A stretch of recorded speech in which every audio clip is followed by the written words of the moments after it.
Olá, irmãos. É uma alegria podermos estar novamente juntos através desse vídeo aqui pelos canais da comunidade Cristo para as Nações. Mais uma vez eu quero saudar aqueles que estão nos acompanhando, aqueles que têm assistido e prestigiado o nosso canal da comunidade pelo YouTube, pelo Facebook e outros meios de comunicação.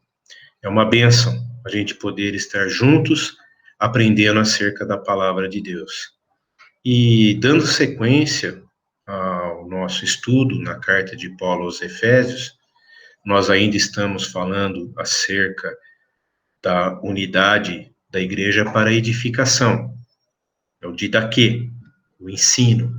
E hoje nós vamos falar ainda no capítulo 4, dos versículos 7 a 16. E eu queria convidar você a pegar sua Bíblia e abrir comigo na carta de Paulo aos Efésios, capítulo 4, a partir do verso 7. Amém, queridos? Vamos lá.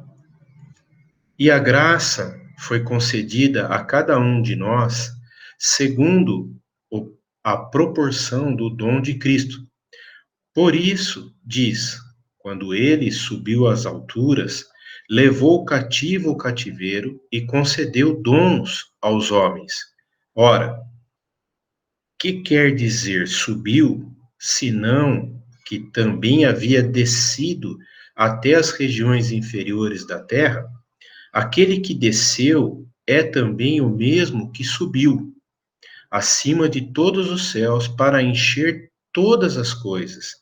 E ele mesmo concedeu uns para apóstolo, outros para profetas, outros para evangelistas e outros para pastores e mestres, com vistas ao aperfeiçoamento dos santos, para o desempenho do seu serviço, para a edificação do corpo de Cristo, até que todos cheguemos à unidade da fé e do pleno conhecimento no Filho de Deus, à perfeita varonilidade, à medida da estatura da plenitude de Cristo, para que não mais sejamos como meninos, agitados de um lado para o outro e levados ao redor por todo o vento de doutrina, pelas artimanhas dos homens, pela astúcia com que induzem ao erro, mas, seguindo a verdade em amor,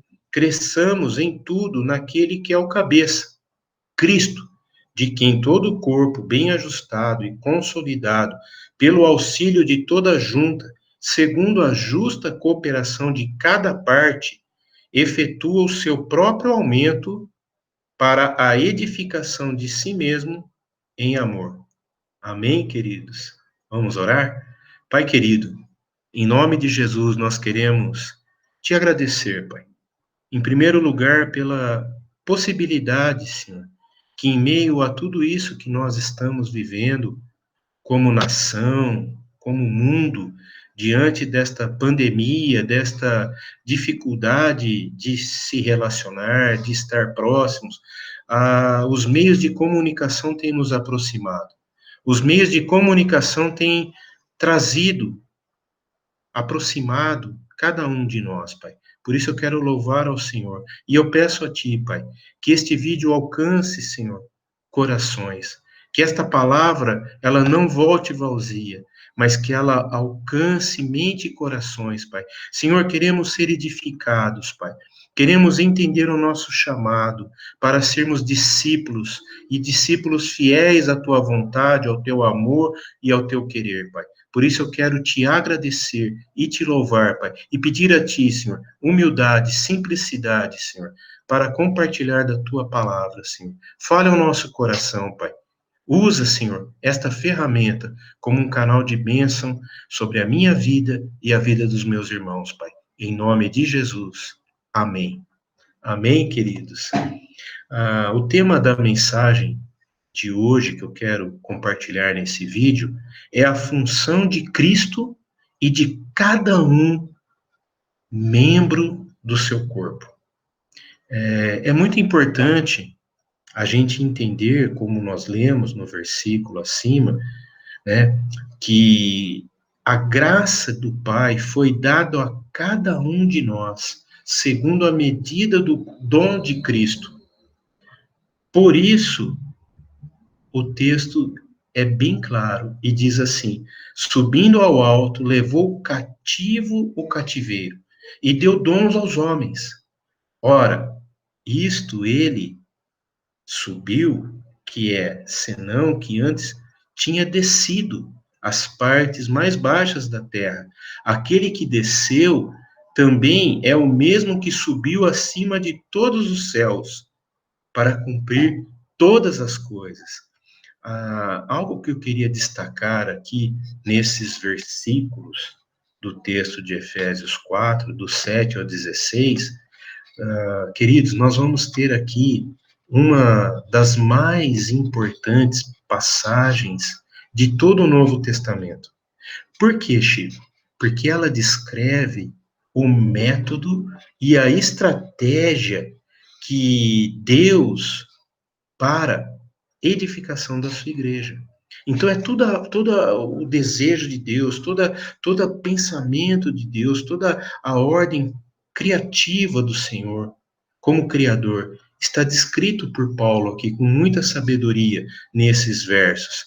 E nós poderíamos aqui até formular uma pergunta diante desses versículos. Como se edifica a igreja segundo o plano e a estratégia de Deus? Essa seria uma pergunta muito bem explanada diante desses versículos. E a resposta também está muito clara. A igreja, ela é apresentada aqui como um corpo. Paulo usando a metáfora do corpo, e você vai ver que essa metáfora vai dominar toda a passagem, né? E falando sobre o corpo, a gente precisa interpretar algumas palavras nesse contexto. Então, por exemplo, no versículo 12, a gente vê cabeça. No versículo 16, a gente vê membros e juntas. E no versículo 15 e 16, a gente vê a palavra crescimento. Uma outra metáfora que também está presente nesse texto específico, né, acerca da figura da igreja, Paulo usa a imagem de um edifício. Então, nós vemos a palavra edificação e edificar, que são usadas tanto no versículo 12 como no versículo 16. Então, não sei se os irmãos entendem ou compreendem, assim, Paulo vai entrelaçando essas duas metáforas, corpo e edifício. E nós precisamos observar, que é muito importante, que no versículo 12, ele usa as duas juntas, edificação do corpo, que indica que ele está combinando as duas metáforas. Nós não podemos esquecer que a igreja é o corpo de Cristo. Como a gente já estudou, a gente já viu muito nos vídeos anteriores, né? Principalmente nos capítulos 2 e 3 de Efésios, se fala muito acerca que a igreja é o corpo de Cristo. E não só um corpo, mas é um corpo que está unido, bem ligado entre si por meio das juntas, e cada parte funciona de acordo com a habilidade específica, em favor de todo o corpo. Então, um corpo funcionando perfeitamente. E por isso é importante a gente entender a função de cada um nesse projeto divino. Que coisa maravilhosa, né? Então, por isso que eu falei que essa passagem, esses versículos, são, sem sombra de dúvidas, uma das partes mais importantes do Novo Testamento. E eu queria destacar alguns pontos aqui acerca dessa verdade. E a primeira verdade, o primeiro ponto que eu queria destacar é a função de todos os membros do corpo de Cristo. Então, nós podemos ver que cada membro é importante e ele tem uma função específica dentro do corpo. Paulo fala em 1 Coríntios, capítulo 12, dos versos 18 a 22, especificamente sobre isso. A gente pode abrir, né? Vou pegar a nossa Bíblia, né? E vamos abrir lá. 1 Coríntios, capítulo 12,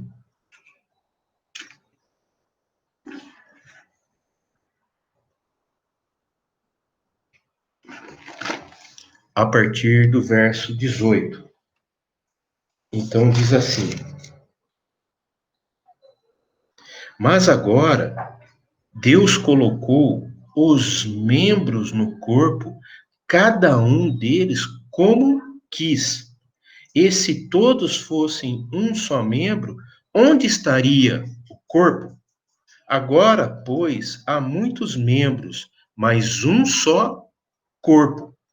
E o olho não pode dizer à mão: não tenho necessidade de vós. Não é isso? Não tem necessidade de ti. Nem a cabeça aos pés não tenho necessidade de vós. Antes, os membros do corpo que parecem ser mais fracos são necessários. Então, muito importante a gente entender essa função específica de cada um na edificação do corpo. Então, cada um recebe dons ou graças específicas para desempenhar a sua função. E cada um de nós, amados, foi dado uma graça conforme a medida do dom de Cristo. É tremendo, a gente vê isso no versículo 7. A graça foi concedida a cada um de nós, segundo a proporção do dom de Cristo. Há uma graça específica de Cristo sobre tua vida. Creia nisso. A gente precisa aprender aqui, né, que cada um de nós temos uma graça específica, um ministério, uma unção específica para a edificação do corpo.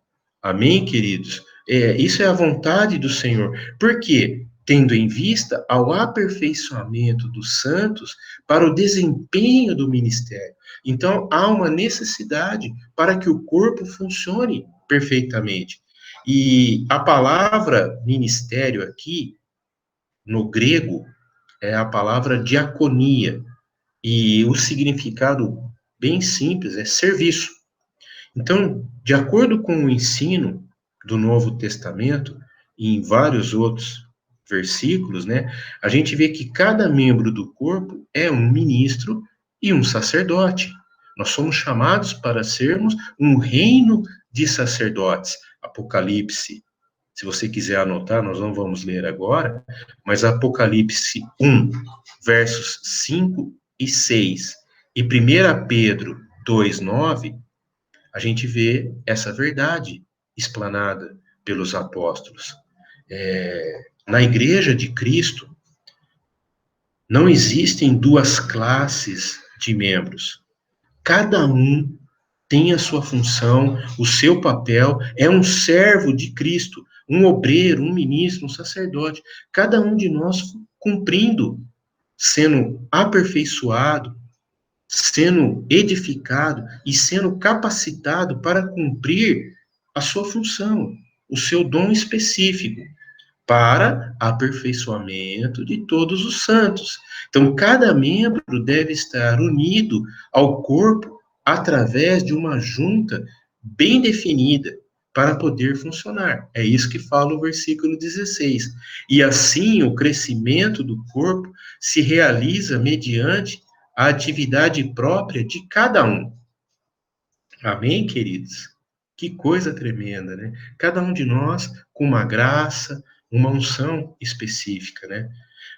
A segunda verdade contida aqui no texto que eu queria destacar A função de Cristo como cabeça do corpo.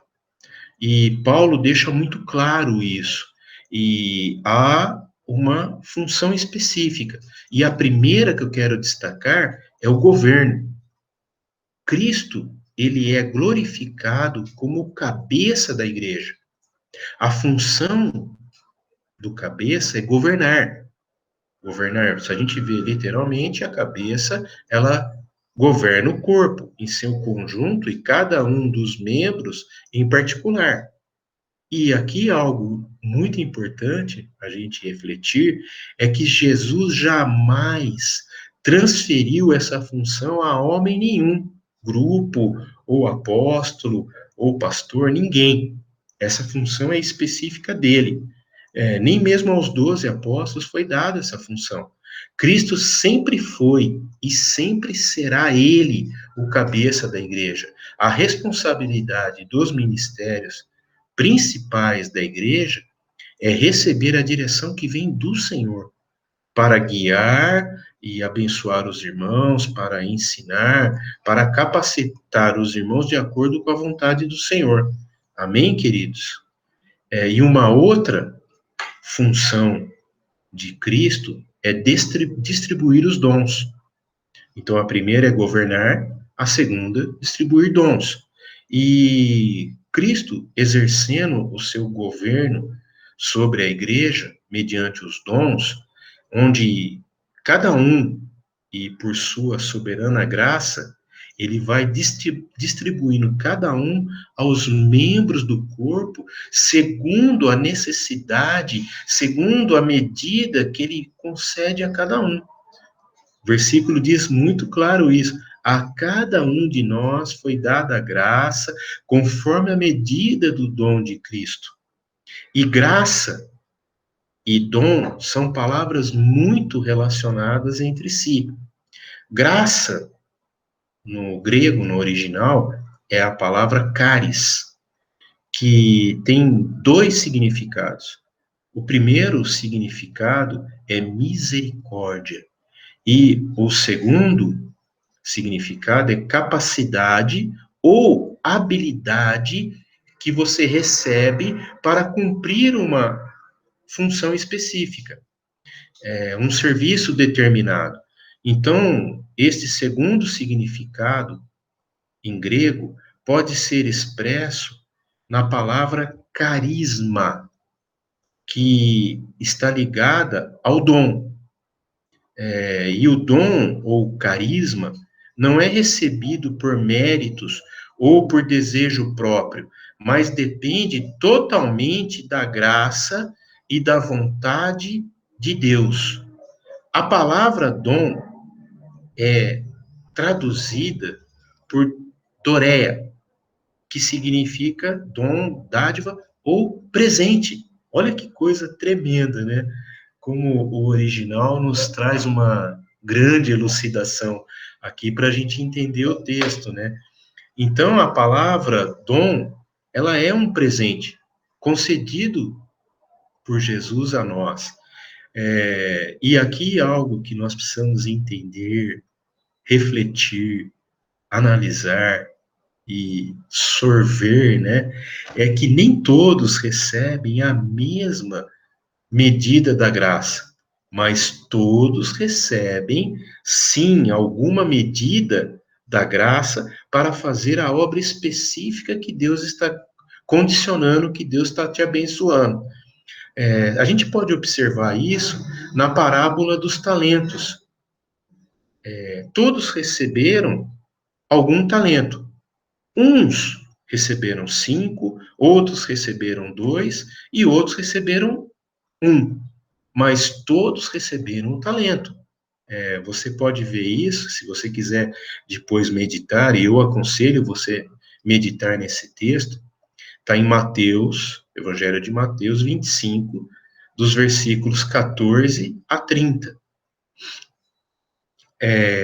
Se a gente voltando aqui no capítulo 4 de Efésios, a gente vê que os versículos 8 a 10 declaram que aquele que subiu é o mesmo que deu dons aos homens.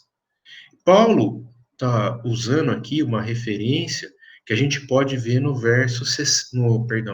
Salmo 68, verso 18, para reafirmar que aquele que subiu, Cristo, foi glorificado e está à direita do Pai, e é Ele que concede dons.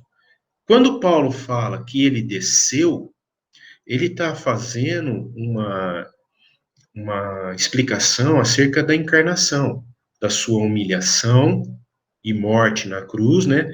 Especificamente, da sua descida ao Hades, que é o mundo dos mortos, né? Então, alguns textos que trazem luz para isso, nós vemos em Atos 2, do 31 ao 32, e 1 Pedro, capítulo 3, do 18 ao 20. Anote, né? Dê uma pesquisada que é importante. Eu vou repetir. Atos 2, do 31 ao 32, e 1 Pedro, capítulo 3, dos versos 18 a 20. Para a gente entender um pouquinho acerca do que Paulo está nos falando, que é muito profundo. Como eu falei, esses versículos falam de um tema, um dos mais importantes do Novo Testamento. Amém, queridos? E o terceiro ponto que eu queria destacar acerca da função de Cristo é encher tudo. Então, ele tem o governo, ele distribui os dons e ele tem a unção, a graça de encher tudo. Cristo, ele foi encarnado, morto, ressuscitado e exaltado. Ele é o único doador de dons mediante o Espírito Santo. Seu propósito ao dar esses dons aos membros do seu corpo é completar, é encher, é não deixar nenhuma parte sem, é fazer algo integral, é completo. Este é o plano do Pai, do Filho e do Espírito Santo, que todas as coisas sejam cheias de Cristo. Que coisa maravilhosa! Com este propósito, ele desceu, com esse propósito, ele ascendeu acima de todos os céus, e com este propósito, ele enviou o Espírito Santo, ainda com este propósito, ele nos dá os seus dons para encher tudo com sua pessoa e presença. Que coisa maravilhosa, amados. Então, assim, nós precisamos entender que, acima de tudo, a vontade de Deus se cumprindo em Cristo é que todas as coisas cheguem à plenitude de Cristo em nós. A graça, a bondade, o amor, os dons manifestos, para que a gente possa cumprir a função, a tarefa que cada um de nós temos no corpo de Cristo. Amém, amados? E eu queria concluir este vídeo dizendo o seguinte para você. Paulo está nos ensinando, especificamente nesses versículos, que cada um de nós somos membros do corpo de Cristo. E não importa quem seja. Por mais que você fale, nossa, mas eu sou um pequenininho, eu sou novo, eu sou tão simples, né? Amados, não importa. Não importa. Todos nós temos um dom, um carisma, uma graça, e esse carisma, essa graça, é muito importante para exercer o bom funcionamento do corpo na totalidade. Então, o corpo cresce quando todos nós crescemos. E crescemos quando nós nos alimentamos e alimentamos uns aos outros na palavra de Deus. Amados, um cristão isolado não pode ministrar aos outros nem receber ministração. Não existe um cristão, um discípulo de Cristo isolado. Ele não pode receber e nem pode ministrar a ninguém, porque não é esse o desejo, a vontade do Senhor. Nós somos chamados a guardar a unidade da igreja. Em nossa geração, Deus nos tem chamado para irmos superando divisões, separações, lutas, dificuldades, para que a gente trabalhe na edificação do corpo, na unidade da igreja, num só corpo. O corpo sendo edificado e crescendo, né, segundo a função de cada um de nós dentro desta tarefa. E, amados, algo muito importante que eu queria encerrar esse vídeo dizendo para você que o único capaz de converter esta visão em realidade é Jesus Cristo. E nós somos seus servos e colaboradores desta obra. Amém, amados? Que coisa tremenda. Eu quero te agradecer por estar junto, né? Juntos nós aqui aprendendo, ouvindo acerca da palavra de Deus. O meu coração, o meu desejo, o meu anseio é que nós possamos ser edificados, que esses vídeos que nós temos feito possa trazer graça, luz, edificação sobre a palavra de Deus na tua vida. Amém, amados? Que a bondade e a misericórdia do Senhor continue nos trazendo revelação, trazendo elucidação, abençoando nossas vidas. Amém? Pai querido, eu quero te agradecer por mais este privilégio, Senhor, de poder compartilhar com os meus irmãos e minhas irmãs acerca da tua palavra, Senhor. Senhor, tu sabes o meu coração, tu sabes que o desejo do meu coração é que pessoas sejam edificadas, vidas sejam edificadas, e que a bondade do Senhor seja manifesta, Senhor, sobre cada um de nós, que cada um de nós possamos compreender o nosso chamado, a nossa tarefa, a nossa função dentro da edificação do corpo, Pai. Nos traga graça, nos traga clareza, se revela a nós, Pai. Queremos ser edificados, Pai, em nome de Jesus, Pai. Amém. Amém, queridos. Deus te abençoe, que você possa continuar sendo edificado. Amém, queridos? Na próxima semana nós temos a sequência desse estudo e mais um vídeo para que você possa ser edificado. A minha oração, o nosso desejo, como cada um irmão aqui da comunidade que tem se dedicado a gravar os vídeos para você, que você possa ser edificado. Amém, amados? Deus te abençoe. Uma boa semana para você.